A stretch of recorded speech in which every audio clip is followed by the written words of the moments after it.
സമാധാനത്തിന്റെയും സന്തോഷത്തിന്റെയും മറ്റൊരു ക്രിസ്മസ് കൂടി ആഗതമാകുമ്പോൾ ഏവർക്കും ക്രിസ്മസ് ആശംസകൾ. ലൂക്ക 2:10.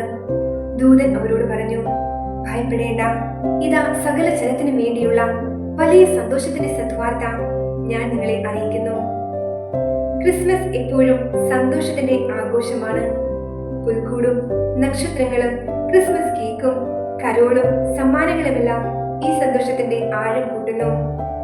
പുൽക്കൂട്ടിലെ ഉണ്ണീശോ തനിക്ക് ചുറ്റുമുള്ള എല്ലാവരെയും സന്തോഷിപ്പിച്ചു.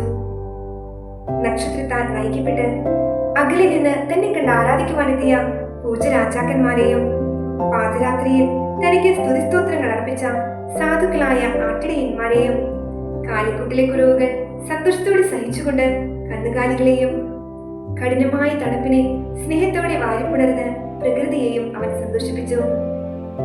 ഒപ്പം സ്വർഗത്തിന്റെ രാജകുമാരൻ ഭൂമിയിൽ വന്നു പിറന്നത് ഹല്ലേലൂയ പാടി ആരാധിക്കുന്ന മാലാഖ വൃന്ദങ്ങളെയും ക്രിസ്മസ് രാവിൽ നമുക്ക് കാണാം.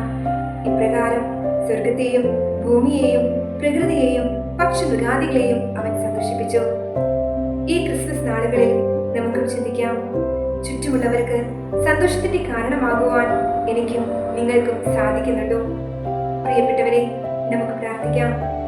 ലോകത്തിന് വലിയ സന്തോഷത്തിന്റെ സദ്വാർത്തയായി അവതരിച്ച ഉണ്ണീശോയെ, ചുറ്റുമുള്ളവർക്ക് സന്തോഷത്തിന്റെ സദ്വാർത്തയാകുവാൻ എന്നെയും അനുഗ്രഹിക്കണമേ.